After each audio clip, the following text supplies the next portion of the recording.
It gives me great pleasure to be at this high-level intergenerational dialogue on women's leadership and political participation, which is run under the theme Stimulating Intergenerational Dialogue and Solidarity Between the Generations, a Shared Responsibility. I would like to thank the chair of the African Women Leaders Network Zimbabwe chapter, Honorable Dr. Stembiso Nyoni, and the Secretariat for organizing this event, which demonstrates a clear intent of effort to creating intergenerational collaboration in decision making. I also take this opportunity to express gratitude to United Nations Women Zimbabwe and the Africa Union and the Embassy of Ireland in South Africa, who have been supporting the Africa Women Leaders Network's Zimbabwe chapter since its launch in February 2020. The fact that the African Women Leaders Network seeks to enhance the leadership of African women in bringing transformative changes focusing on peace, security, and development in the continent is commendable. It is my hope that this initiative will provide a network of diverse groups of women who are not only solution-oriented, but can work together to advance the commitments for gender equality, equity, and support each other in their work on women leadership and in the governance space. Ladies and gentlemen, intergenerational partnerships improve communication and understanding between different generations, while at the same time sustaining values in society and at the same time allowing flexibility for change. They also allow for the introduction of young women to the political arena, improving mutual understanding between generations, and provide a platform for identifying new talent among young development practitioners and politicians. This will further ensure knowledge transfer to young generations. These partnerships also provide a platform for improving intergenerational equity and ensuring better outcomes for sustainable development, and through organizations such as the African Women Leaders Network, enable mobilization of new members and enhancing decision-making related to sustainability. It has been noted that matching senior and juniors for supporting of learning has demonstrated that both individuals learn from the process and that attitudes can shift for the better. Furthermore, values can be retained and passed down to younger generations, while fresh questions and solutions can encourage concrete actions. This, therefore, allows the development of new ideas, conduct with a new culture, strengthening of capabilities, new skills, working together on joint projects, and increase in the level of confidence. I am aware that the youth want their voices to be heard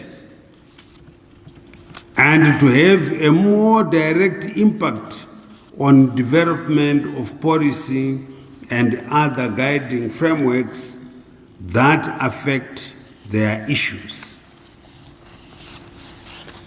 Yeah, this is quite correct, but it must be practiced with care. Now, the last time, I don't know to who I was talking to, I said, there is a difference between the old when they are seated in the valley and the young is right on top of the mountain, but the old sees what the young does not see.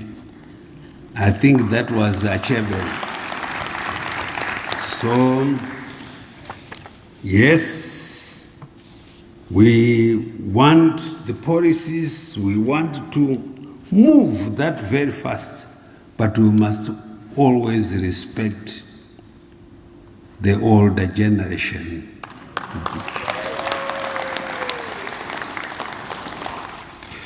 The engagement by the youth should be understood in terms of intergenerational dialogue, collaboration, learning, and substantive decision, and that giving them autonomy to explore new ideas is vital for a progressive society.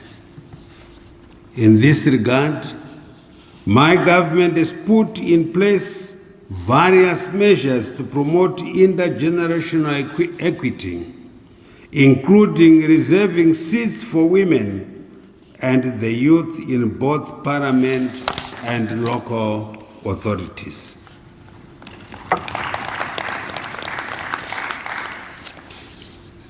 In pursuance of the objectives of Agenda 2063, my government, through our legal frameworks, values gender equality and equity in politics.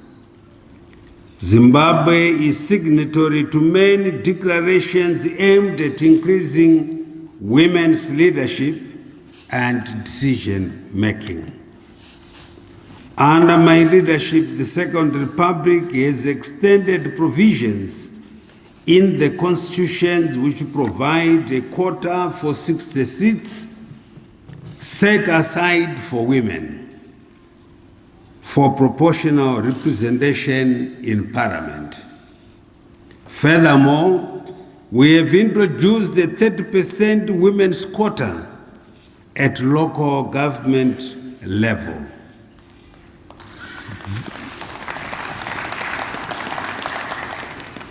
These positive developments, which counterbalance the constituency-based first past the post-electoral system, which is viewed by some as highly competitive and not friendly to women. Tikata tanga kuruwa tambo ndia winner.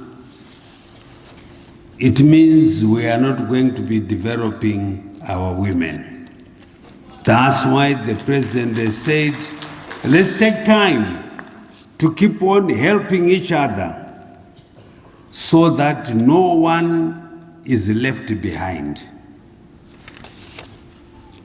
At the ministry level, it is commendable that the Ministry of Women Affairs, Community, Small and Medium Enterprises Development has developed a women in leadership and decision-making strategy, which calls for the youth to be engaged in decision-making at all levels. Ladies and gentlemen, globally, it has been observed that when generations are brought together, it challenges the conventional approaches to governance and helps to build bridges between individuals of different generations from local to the national level. Therefore, more work must be undertaken to ensure that the needs of today are fulfilled without compromising the potential of tomorrow. From the oldest of us to the youngest, living tomorrow must mean that we all have to make sure that the future will turn out better than today. Whilst the gap between generations can sometimes seem to be larger than ever before, we have more to gain together in solidarity. Hence, the intergenerational dialogue, engagement between generations can be improved. It is my hope that this dialogue on women's political participation will be a learning process and tool which will bridge the intergenerational divide, including through harnessing the demographic dividend to foster learning, experience sharing, and mentorship on social and political leadership.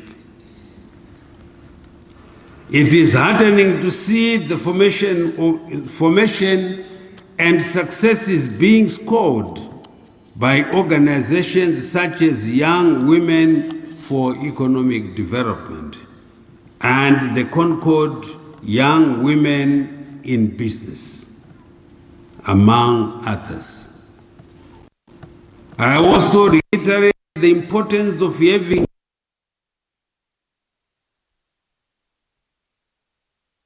movement.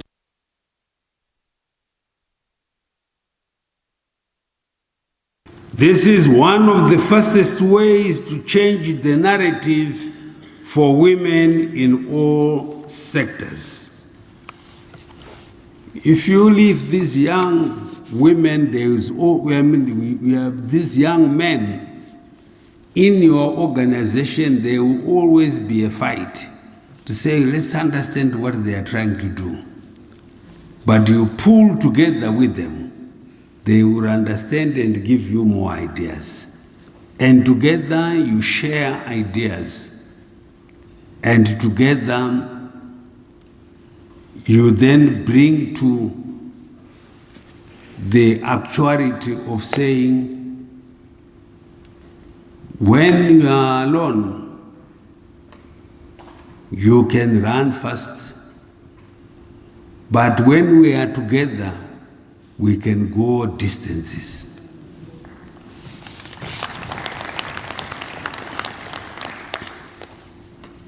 A culture of positive masculinity should be encouraged at all levels, from the male leaders to the young boy across the social strata. On its part, my government is committed to the advancement of women issues and their inclusion in governance and political processes. With these remarks, I therefore declare the high-level intergenerational dialogue on women's political participation officially opened. God bless you. God bless Zimbabwe. I thank you.